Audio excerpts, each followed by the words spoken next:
Bon, tout d'abord, merci d'avoir répondu favorablement à notre interview. Je vais vous demander de vous présenter en quelques mots. De me présenter, je suis le président de la SUL Lyon Volleyball à la fin de mon 3e mandat de 3 ans. Donc je suis content d'être dans le rôle d'un président qui a une équipe en play-off de championnat de France, de Liga, et qui espère prétendre aussi même au titre. En quoi consiste votre fonction au sein du club, plus précisément? Pardon? En quoi consiste votre fonction au sein du club, plus précisément? Le président, par rapport aux autres clubs professionnels, je dirais, la SUL Volley, c'est une association. Donc moi, je suis président à titre bénévole. Donc mon rôle, c'est réunir et rassembler les pièces du puzzle. Un puzzle qui puisse arriver à donner une image d'un club et d'un sport positif. Donc, voilà. Depuis quand, non, vous l'avez dit ça. Que représente pour vous Lyon? Lyon, oui. Comme ma ville ou le club? Lyon comme ville. Comme la ville et aussi la ville de Lyon, c'est une belle ville. Donc moi je suis pas lyonnais d'origine, je suis d'origine bulgare et je suis à Lyon 20 ans. Donc depuis 1994, je suis à Lyon 21 ans déjà et j'aime bien la ville de Lyon. Et je peux dire que je suis tombé amoureux de la ville. Et justement, après, plus précisément, le sport lyonnais, dans sa généralité? Le sport lyonnais est très riche. On sait que toutes les disciplines sont représentées, sport collectif, individuel aussi. Il manque peut-être un petit peu d'outils de travail, c'est-à-dire des salles qui sont dignes des sports de haut niveau, spécialement pour le volleyball. Donc ce petit palais que nous utilisons, c'est une très belle salle de volley, mais elle est un petit peu dépassée par rapport au volleyball de haut niveau. C'est le grand palais du sport de Gerland qui correspond un petit peu aux critères d'une salle de volley de haut niveau. Ensuite, on connaît bien le paysage sportif lyonnais avec tous les clubs de haut niveau. Ça donne une image positive de la ville de Lyon. Je voulais aussi rajouter dans ce cadre la géographie des différents sports. Donc le volleyball, c'est un sport qui a une très large et vaste géographie, représenté dans tous les pays d'Europe et dans tous les continents. Ça fait rayonner la ville de Lyon et la métropole de Lyon pratiquement sur la planète partout à travers les succès de la SUL Lyon Volley. Que représente votre club aujourd'hui au niveau national? Au niveau national, la SUL Volley aujourd'hui c'est le 2e club en France après le Stade français de volleyball par rapport au nombre de licenciés et par rapport au nombre d'équipes participant aux différentes compétitions. Donc nous sommes presque 1 millier de licenciés et plus d'une vingtaine d'équipes de tout niveau. Donc l'équipe professionnelle qui joue en Liga garçons, mais nous avons encore 2 équipes seniors garçons, une qui joue en championnat national 2 et l'autre qui joue en championnat de la région, l'élite régionale. Et aussi le secteur féminin qui est bien représenté puisque la moitié des licenciés de la SUL sont féminines. Et nous avons 2 équipes seniors, donc l'équipe qui joue en championnat national 2 et l'autre qui joue le championnat de la région Rhône-Alpes. Donc le club est représenté à tout niveau et bien représenté. Comment décrirez-vous votre club? Comment le décrire? Si je dois continuer donc à décrire le club, donc j'ai un petit peu expliqué. Mais c'est l'avis du président. Ah, l'avis du président est très intense, l'avis, puisque nous avons émergé depuis quelques années dans des mesures un petit peu qui dépassent la normale à mon avis, puisque c'est un petit peu plus compliqué maintenant à gérer nos activités. Nos activités qui ne sont pas spécialement liées seulement à l'activité de l'équipe professionnelle, mais à notre projet de développement qui consiste à avoir des activités pratiquement sur tous les arrondissements de Lyon et avoir des partenariats et des conventions avec plusieurs écoles et collèges, faire passer beaucoup de jeunes dans des stages d'entraînement.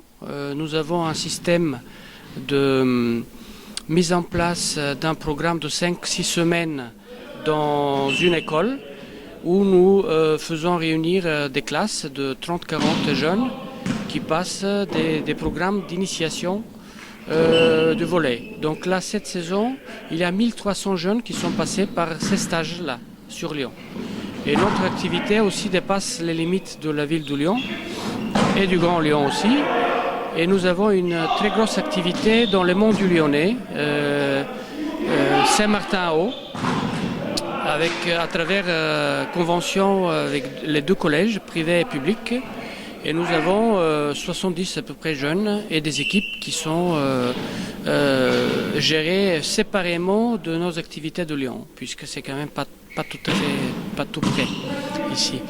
Donc la gestion de la SUL est un petit peu plus compliquée maintenant, mais nous essayons de mettre en place quand même un fonctionnement qui répond à la situation, à la réalité. Après, justement, quels sont vos projets, mais plus au long terme par rapport au club? À long terme, le projet et à court terme aussi, c'est d'avoir une équipe dans le haut niveau, championnat professionnel, qui puisse apparaître aussi sur la scène internationale, une Coupe d'Europe. Et derrière, tout ce schéma de développement qui puisse durer longtemps et qu'on puisse donner la possibilité à des jeunes de Lyon qui souhaitent faire un parcours dans ce sport. Donc voilà. Comment les clubs de volley sont-ils accompagnés par les instances sportives, fédérations, ligues, comités? Accompagnés par les fédérations, ligues, comités, les clubs de volley, comme dans tous les sports, rien de particulier, c'est-à-dire que la fédération a ses compétences qui est plutôt centrée sur les équipes nationales, sur le développement au niveau national, tandis que les ligues organisent les championnats régionaux et le comité, les championnats départementaux. Nous collaborons avec les 3 instances d'une façon correcte et très bien avec le comité du Rhône, Métropole de Lyon aussi, et la Ligue Rhône-Alpes. Donc rien de particulier, c'est une belle coopération, on fait des actions en commun pour promouvoir le sport sur le bassin lyonnais, sur la région. Comment est perçu selon vous votre sport au grand public? Le sport, le volleyball est perçu d'une façon positive par le grand public, je dirais. Mais le haut niveau du volleyball, j'ose dire que depuis quelques années, nous sommes dans le haut niveau et on commence à générer un public, je dirais, qui est fidèle au volley, qui aime le volley. Et je pense que c'est un processus qui nécessite du temps et on ne peut pas dire qu'au jour d'aujourd'hui, tous les Lyonnais connaissent le volleyball de haut niveau. Mais bon, nous arrivons à avoir au Grand Palais 3-4 000 personnes de public, donc là c'est un bon signe plutôt. Et c'est les bons résultats qui vont amener le public aussi dans la salle. Et c'est les bons résultats aussi qui vont faire connaître notre club et le volleyball dans la région lyonnaise. Que manque-t-il à votre club pour justement être reconnu encore un peu plus? Que manque-t-il à votre sport pour être reconnu encore plus? Comment il faut faire? Comment il faut faire pour être connu? On sera connu quand on gagnera le championnat de France. Donc là, quand on sera champion de France, on sera reconnu. Donc pour en arriver, il y a 2-3 conditions, structuration, administration, la condition sportive aussi, le staff technique médical de haut niveau. Et puis il faut un petit peu de finances aussi. Hein, voilà. Maintenant, faire une belle saison, arriver en play-off, demi-finale ou finale, ou même gagner le championnat, c'est possible. Mais pour rester dans le haut niveau, il faut réunir un petit peu plus de conditions. Et une des grandes conditions, avoir un outil de travail qui est digne à ce niveau. Et l'outil de travail qui est digne pour que Lyon ait un club champion de France, c'est le Grand Palais des Sports de Gerland. Vous vivez une saison exceptionnelle, justement en terminant troisième et qualifié pour les playoffs. Le titre est donc jouable. Votre prochaine rencontre est donc cette fameuse quart de finale pour contre Ajaccio. Une belle face à Ajaccio. Comment appréhendez-vous cette rencontre? Moi et puis les joueurs surtout, on appréhende d'une manière sereine. Donc la seule manière de gagner des matchs, c'est rester serein et lucide, concentré et d'avoir envie. Donc je pense que tous ces éléments sont là et je suis plutôt confiant pour le match de demain. D'accord. Donc votre communication est-elle à la portée de tous et pour justement annoncer vos événements? Je pense que nous avons mis en place une communication qui puisse informer le public et puis la société par rapport à ce qui se passe ici. Maintenant, il faut toujours penser qu'il y a des choses à améliorer. Je pense que nous communiquons correctement sur nos matchs. Et on espère qu'il y aura un résultat par rapport au public. Et pour finir, justement, qu'est-ce qu'on peut vous souhaiter pour cette fin de saison et les saisons à venir? Me souhaiter le titre. D'accord. Voilà. Bon, on va le faire alors. Merci d'avoir répondu à cette interview.